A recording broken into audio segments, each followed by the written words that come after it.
Halo teman-teman semua, perkenalkan saya Manda Puterbutu, saya dari kelas A reguler 2024. Di video kali ini saya akan menjelaskan materi sejarah Afrika yang ke-6 yang berjudul Perkembangan Imperialisme dan Kolonialisme dan Eksplorasi bagi Bangsa Eropa di Afrika. Yang pertama itu ada subjudulnya Kolonialisme dan Imperialisme Eropa di Afrika. Kata imperialisme berasal dari bahasa Latin yang yaitu imperium yang artinya kekuasaan atau perintah untuk memerintah dan mulai populer digunakan di Inggris pada abad ke-19. Tujuan utama dari imperialisme terangkum dalam semboyan 3G yaitu gold mencari kekayaan, gospel menyebarkan agama, glory kejayaan. Yang dimana bahwasannya secara umum imperialisme terbagi menjadi dua jenis, imperialisme kuno dan imperialisme modern. Imperialisme kuno dipelopori oleh bangsa-bangsa Portugis dan Spanyol pada abad ke-16 dengan sasaran menaklukkan wilayah-wilayah di Asia, Afrika, dan Amerika untuk menguasai jalur perdagangan serta sumber daya alam. Sementara itu, imperialisme modern muncul setelah terjadinya revolusi industri di Inggris, kemudian diikuti oleh negara-negara kapitalis seperti Prancis, Jerman, dan Amerika Serikat. Bentuk imperialisme modern lebih halus ditandai dengan sistem dominasi seperti proktorat dan dominion yang bertujuan memenuhi kebutuhan bahan baku dan pasar bagi industri mereka. Akibatnya, bangsa-bangsa terjajah mengalami penderitaan, kemiskinan, dan kehilangan identitas nasionalnya. Di Afrika, kolonialisme Eropa mulai berkembang sejak abad ke-15 ketika Portugis menemukan pantai barat benua tersebut dan memanfaatkannya sebagai sumber budak untuk perkebunan di Amerika. Setelah revolusi industri, negara-negara Eropa berlomba menguasai Afrika demi kepentingan ekonomi yang kemudian dilegalkan melalui Kongres Berlin tahun 1885. Menurut James Gibbs, kebijakan kolonial Inggris di Afrika terbagi dalam dua aliran, tradisi Cecil Rhodes yang berfokus pada ekspansi imperium dan tradisi David Livingstone yang menekankan tanggung jawab moral terhadap penduduk asli. Nah, yang kedua itu subjudulnya Politik Kolonial Inggris di Afrika.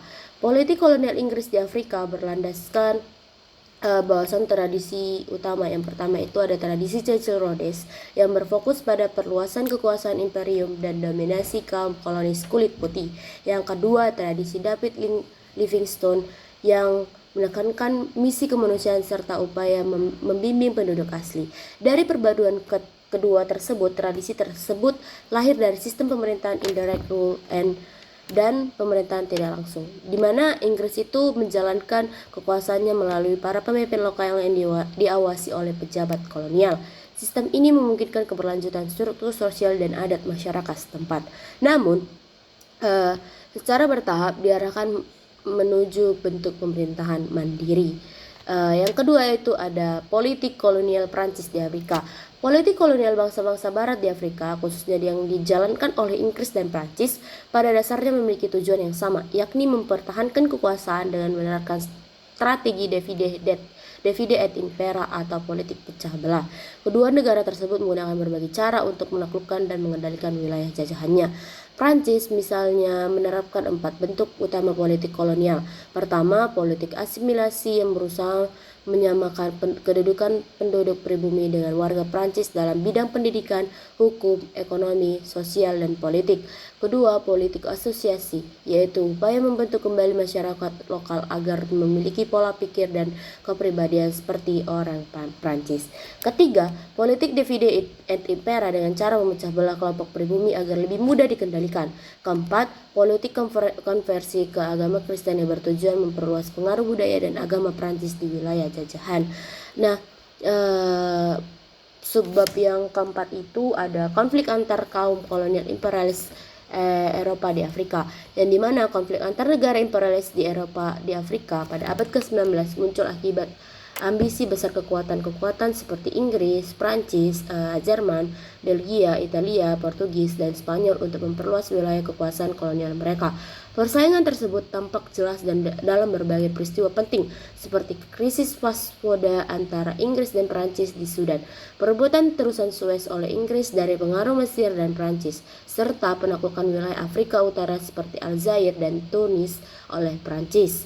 Inggris memanfaatkan kondisi ekonomi Mesir yang memburuk untuk membeli saham terusan Suez pada tahun 1875, menjadikannya jalur strategis menuju India. Dengan langkah ini, Inggris berhasil menguasai rute laut utama dari Laut Tengah hingga Asia, sekaligus memperkokoh posisinya sebagai kekuatan kolonial terkuat di Afrika dan dunia. Nah, yang kelima itu teman-teman, subbabnya itu yaitu eksplorasi Eropa di Afrika.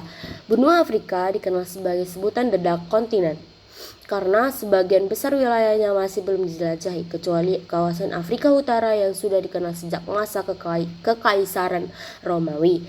Setelah jatuhnya Konstantinopel pada tahun 1453, bangsa-bangsa tersebut, terutama Portugis, mulai mencari jalur laut menuju Asia dengan menjelajahi pantai barat dan selatan Afrika. Penjelajahan ini dipelopori oleh tokoh-tokoh seperti Bartholomew Dias dan Vasco da Gama. Kemudian dilanjutkan oleh penjelajah lain seperti David Livingstone, Henry Morton Stanley, Baker, dan De Vries. Melalui ekspedisi mereka, wilayah pedalaman Afrika mulai terbuka dan dikenal oleh dunia barat sebagai kawasan yang kaya sumber daya alam. Namun, penemuan tersebut juga membangkitkan ambisi mereka negara-negara Eropa seperti Inggris, Prancis, Belgia, Jerman, dan Italia untuk menguasai wilayah Afrika demi kepentingan politik, ekonomi, dan kekuasaan mereka. Demikianlah materi yang saya dapat paparkan dari materi yang ke-6 sejarah Afrika. Bila ada salah kata, saya mohon maaf. Saya mengucapkan terima kasih kepada teman-teman semua. Selamat menyaksikan.